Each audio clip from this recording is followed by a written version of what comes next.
تعالى يا احمد، مدلعكوا والله، والله مدلعكوا. تعالى 2 بيف برجر اللي قدام حضراتكم ده كله ب 210. 4 سندوتشات، 2 بيف برجر و2 فرايد تشيكن ب 210. الواحد يدفع 50 جنيه حاجه و50 جنيه.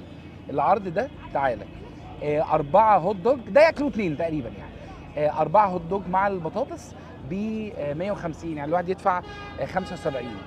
تعالى بقى ده انا فين؟ انا في مكان اسمه برجر انبوكس، مكان بيعمل صنفين يا جماعه، صنفين. بيعمل برجر يعني حركاته وفرايد تشيكن بحركاته.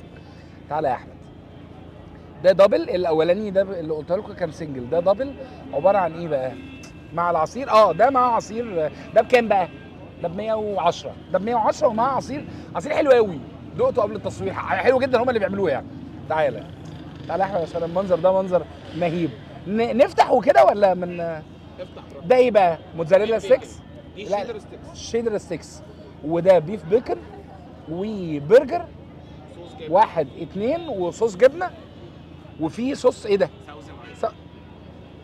ماشي، البرتقاني اللي ساوزن ايلاند بس، صح كده. تعالى بقى تعالى. طيب يعني مش عارف انا، بص انا هلغوص فانتوا يعني ايه، حاولوا ما تبصوش يعني. تعالى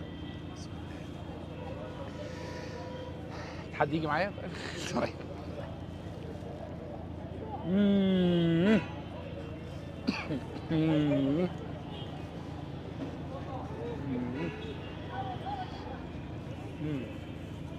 بص، لو شفت التقويره بتاعه القطمه هتعرف ايه اللي جوه بقي يعني. تعالى، لا تعالى تعالى. بص اولا اللحمه حلوه. استنى خليني ادوقها عشان برضه ايه لما اقول حاجه بقى حلوه. الصوصات، العيش عيش اظن ده ريتش بيك يعني، عيش حلو قوي. الخضره يا نهار اسود. طب اخد واحده كمان وحرام لغايه كده حرام.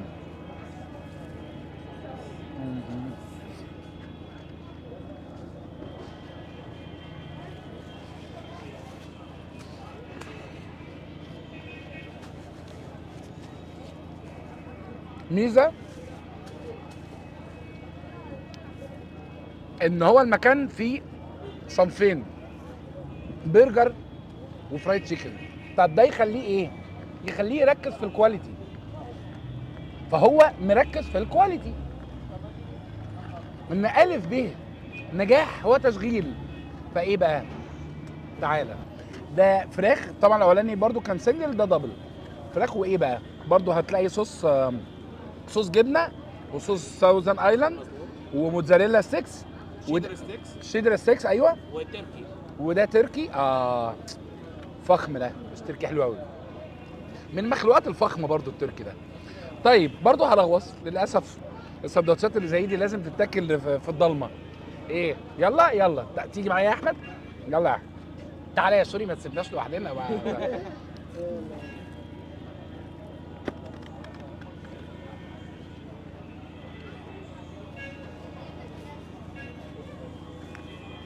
برضو القطمه هتوريك تفاصيل الساندوتش.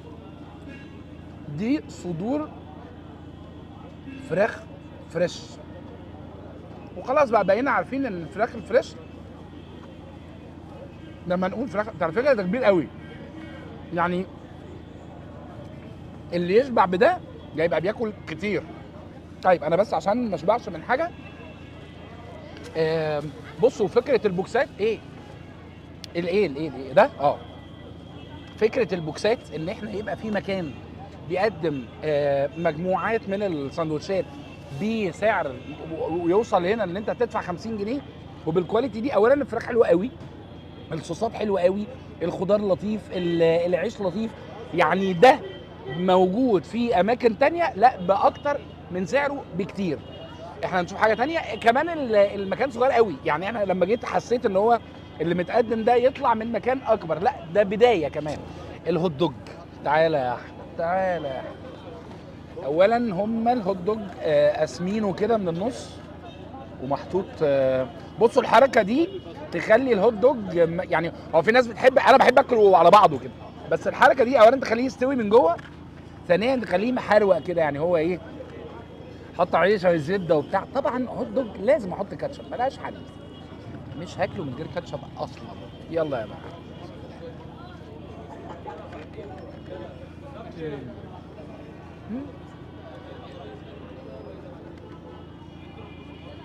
العيش ده عيش شيك.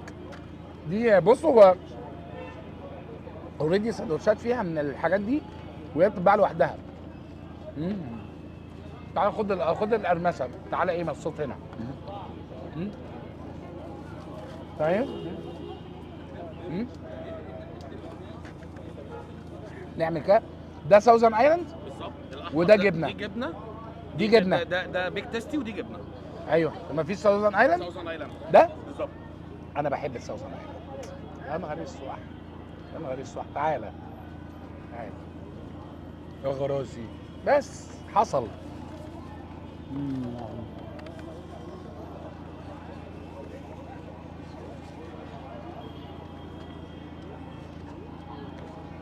عايز اوريكم العصير ده.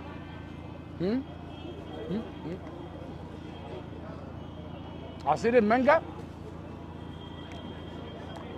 يتقاس بتقله، بس انا مش عارف بقى هعرف انا هفضيه في بقي وانتوا شوفوا تقله وهو نازل في بقي.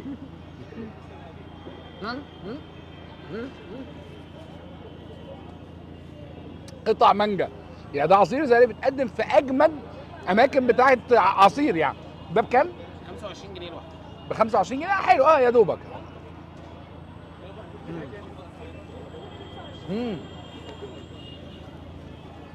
احنا لسه مش في موسم المانجا. ده مش طول السنه موجود. طول السنه موجود. او ده اختراع والمصحف. طب ايه، عايز اوريكم السنجل ده، البرجر السنجل اللي انا وريته لكم في الاول، اللي هو تقريبا بيقف الواحد ب 52 جنيه مثلا، مع البطاطس طبعا. مع هم كمان في حاجه بقى، هم بيشووا البرجر على الفحم. شوي البرجر على الفحم بيديله نكهه التدخين بتاعه الفحم، بتبقى اضافه. يعني هي البرجر اللي بتعمل على الجريل برجر، بس على الفحم فيها ريحه الشوي، فبتفرق جدا، بتبقى لحمه يعني، بتديك احساس اللحمه المشويه يعني. تعالى يا احمد نعمل اي حاجه ولا احنا زي ما احنا كده؟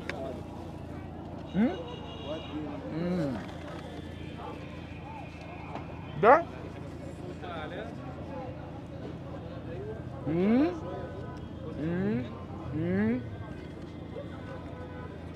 انا بحب الساوزن ايلاند جدا، فبالنسبه لي دخولها على اي حاجه يشرفها الحقيقه. انا بكون سعيد.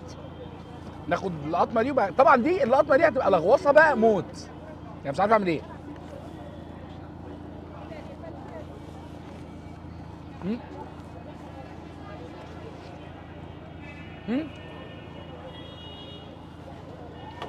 السندوتشات دي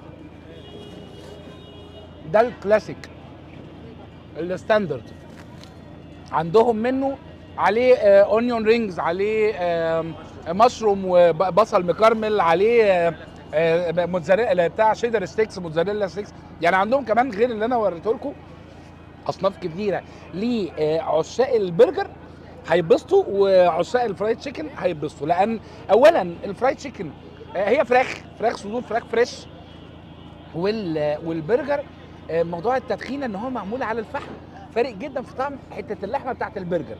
في حاجه بقى خليني اقولها لكم في الاخر، انا بخش مطاعم كتير وفي شويه ملحوظات كده بقى اول ما بخش بشمها. قعدت اتكلمت مع صاحب المطعم، حد فاهم وعنده خبره وابن المهنه وشاطر، وبالفعل بيقول تفاصيل احنا المفروض لما بنروح بنقولها للمطاعم يعني. وعارف بيعمل ايه. واقول لكم على حاجه من اوائل الحاجات اللي عرفت منها ان هو شاطر، ان هو عامل مطعم فيه تفاصيل قليله. المطعم اللي فيه تفاصيل قليله تخليك مركز اكتر في الكواليتي في الاتقان، ودي شطاره. فهو الحقيقه انا متاكد ان المطعم ده من هنا ان شاء الله هيكسر الدنيا. هو في مكان ممكن ما يبقاش غالي قوي، بس لا هو ان شاء الله ربنا هيكرمه.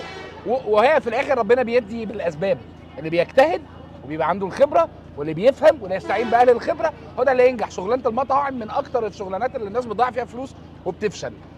ليه؟ عشان الخبره وعشان العلم. ففعلا هو عنده ده. اتمنى لكم كل الخير.